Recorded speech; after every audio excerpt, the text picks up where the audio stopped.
After the monumental conquest of Constantinople in 1453, Sultan Mehmed the Conqueror turned his gaze toward the two remaining outposts where the Byzantine Empire was still breathing its final breaths, Amasra and Trebizond. These regions were not only politically sensitive, but within Anatolia they consistently fueled unrest by supporting rebellious Turkish tribes, especially the Karamanids and the Kandarids, who frequently conspired against the Ottomans. Sultan Mehmed had grown weary of these continuous tribal uprisings, and he concluded that the time had come to unite all Turks of Anatolia under a single banner, the Ottoman Empire.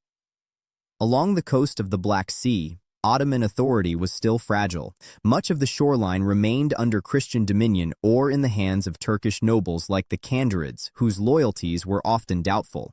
Establishing direct Ottoman control over the entire coastal belt had therefore become essential, and the first major obstacle in that direction was the port city of Amasra, whose inhabitants, mostly Christian pirates, had long lived off plunder and routinely offered refuge to Ottoman rebels. The Sultan sent them repeated warnings, yet they remained defiant. Realizing that diplomacy had reached its limit, Mehmed II quietly began preparing for a decisive campaign. He entrusted Mahmud Pasha with a formidable naval fleet of 150 warships and dispatched him toward the Black Sea, while the Sultan himself advanced toward Amasra by land in complete secrecy. When the townspeople saw the Ottoman army drawn up on the heights and the massive naval fleet blocking their escape by sea, they understood that resistance was impossible. Without a single arrow being shot, they surrendered the keys of the city. Later, Amasra was incorporated into the Bolu Sanjak. Tradition recounts that when Sultan Mehmed beheld the breathtaking beauty of Amasra, he involuntarily exclaimed, "Is this truly the eye of the world?" as if the city were the very pupil through which the world sees.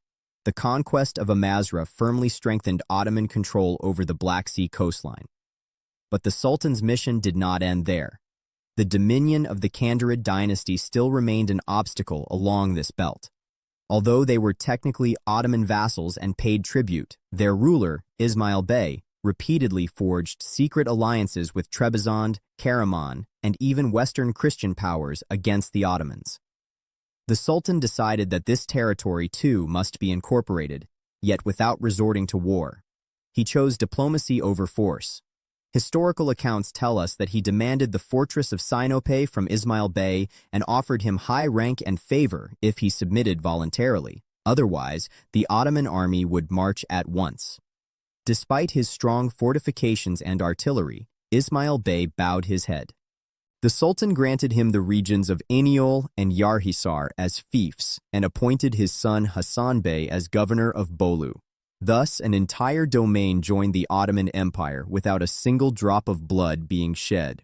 After these crucial gains, Sultan Mehmed set his sights on the last symbol of Byzantium, Trebizond.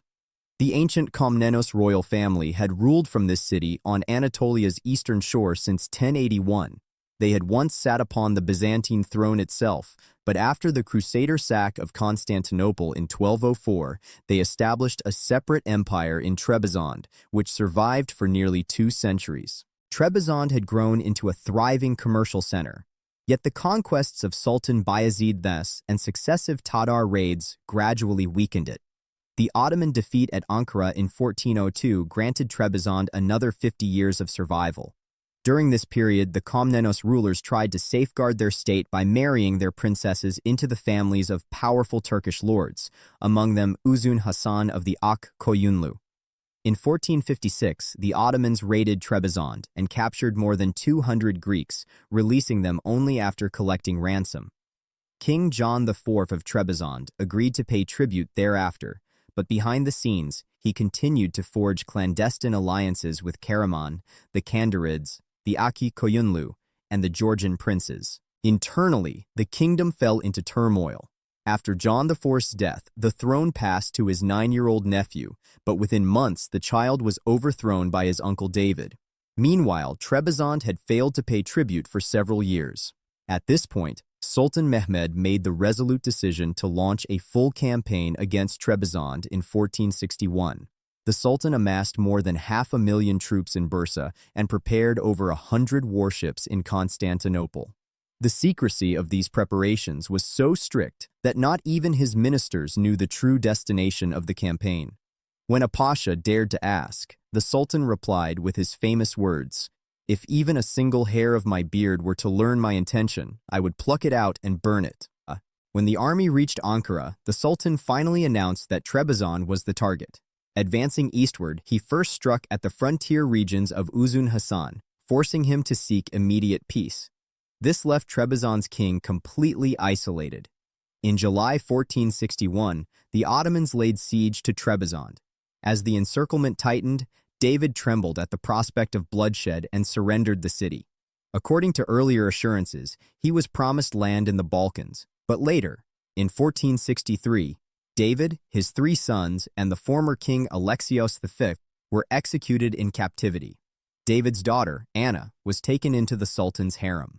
Understanding that the key to Crimea lay in securing local alliances, he reached out diplomatically to the Giray dynasty. Mengli Giray, sharp-minded and ambitious, faced opposition both from rival Tatar factions and from external powers. Mehmed offered protection, legitimacy, and military backing. In return, the Khan pledged loyalty and cooperation. This alliance allowed the Ottomans to gain real influence in Crimea without waging a full-scale war, at least not immediately. But events soon moved toward confrontation. In 1475, Mehmed dispatched one of the mightiest naval forces the Black Sea had ever seen. At its head, he placed Gedik Ahmed Pasha, a commander renowned for discipline and strategic precision. As the Ottoman fleet emerged on the horizon near Kaffa, the Genoese quickly realized the inevitability of their fate. Their walls were strong, but their isolation was stronger. No aid could reach them from the distant shores of Europe. The siege erupted with brutal efficiency. Ottoman infantry and naval artillery pressed forward relentlessly. After fierce clashes, the Genoese capitulated. Kaffa, the jewel of their Black Sea empire, fell into Ottoman hands. From that moment forward, the collapse of surrounding Genoese colonies was only a matter of time. Mangup, Soldaya, and Shembalo surrendered one after the other. By the end of the campaign, the Ottoman banner flew across the entire southern Crimean coastline. With these victories, the Black Sea underwent a historic transformation. It was no longer a contested crossroads. It had effectively become an Ottoman-controlled sea. No foreign vessel could enter without imperial consent. No rival kingdom could disturb the balance Mehmed had created. Trade vessels sailed safely, military supply routes strengthened, and the empire's northern frontier settled into newfound security. Yet Mehmed's ambitions reached far beyond the shores of the Black Sea. With Anatolia unified and maritime dominance established, his attention once again returned to Europe. The Kingdom of Hungary stood as the main barrier blocking Ottoman expansion into Central Europe. Its fortresses, Belgrade, Jajce, Smederevo, formed an iron wall that needed to be broken before any further advance. And beyond Hungary lay Italy. It was the land where the remnants of ancient Rome still lingered in ruins, a land that stirred something deep inside the Sultan. For Mehmed, the legacy of Caesar was not simply a symbol of prestige. It was a rightful inheritance.